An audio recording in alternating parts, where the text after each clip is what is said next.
आपण मराठी व्याकरण मधला कोणता भाग शिकणार आहोत? तुम्ही बोलायचं वचन। आता बघा, एक तुम्हाला मी काही वाक्य दिलेत, एक 4 वाक्य दिलेत। किती वाक्य दिलेत समोर? 4 वाक्य आहेत। तुम्हाला ह्या वाक्यावरून वचन म्हणजे काय हे अगोदर आपण समजून घ्यायचं आहे ना। आपण एक वाक्य दिले, पहिलं पुस्तक या नावावरून एका पुस्तकाचा बोध होतो। दुसरं वाक्य आपण काय दिलंय? पुस्तके या नावावरून कशाचा बोध होतोय? अनेक पुस्तकांचा बोध होणार आहे। तिसरं वाक्य तुम्हाला दिले मी घर। घर या नावावरून किती वाक्य कशाचा बोध होतोय? एकाच घराचा बोध होतोय। आणि घरे या नावावरून किती घराचा बोध होतोय? अनेक। म्हणजे 2 असतील, 3 असतील, 4 असतील, 5 असतील, 10 असतील। घरे म्हणलं की अनेक आलं, घर म्हणलं की एक आलं, पुस्तक म्हणलं की एक आलं, आणि पुस्तके म्हणले की मग 2 3 4 5 6 काही किती असतील ते किती आले? अनेक पुस्तके आले। तर याची आपण जर वचन याची जर व्याख्या आपण समजून घेतली तर थोडक्यात आपल्याला अशी लक्षात येईल की वस्तू एक आहे की अनेक आहे।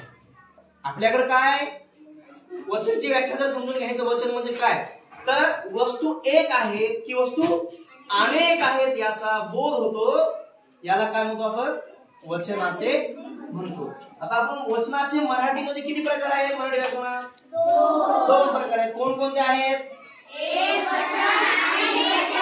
एक वचन आणि अनेक वचन असे मराठी व्याकरणामध्ये वचनाचे 2 प्रकार आहेत। आपण एक पाहिलं, एक वचन। एक वचन म्हणजे काय? जेव्हा नामावरून एखादा वाक्य दिलं, त्या वाक्यामध्ये जे नाम येतं, जेव्हा नामावरून एकाच वस्तूचा बोध होतो त्याला काय म्हणतात? एक वचन असे म्हणतात। जेव्हा नामावरून एकाच वस्तूचा बोध होतो तेव्हा आपण त्याला एक वचन असे म्हणतो। जसं पान, वही, पुस्तक, घर है ना, फूल, अजून काय, पेन है ना, झाड, हे आपण एक नाम घेतलं याच्यावर आपल्याला जो बोध होतो एकाच नामावर, म्हणजे जेव्हा वाक्यामध्ये नामाचा फक्त बोध एकदाच होतो त्याला काय म्हणतो आपण? एक वचन असे म्हणतो।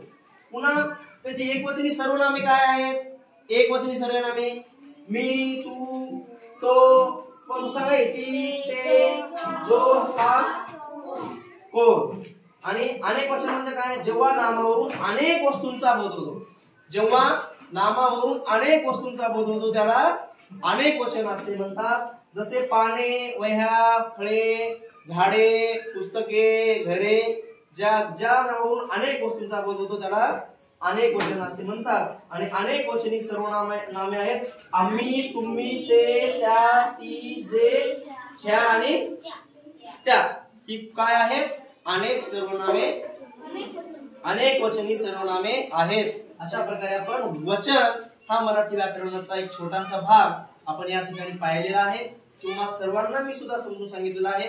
पुन्हा एकदा तुम्ही लिहून घ्या, चांगल्या अक्षरात लिहा, आणि उद्या येताना सर्वांनी वचन हा पॉइंट आपला पाठ झालेला असला पाहिजे। समजलं ना? ओके।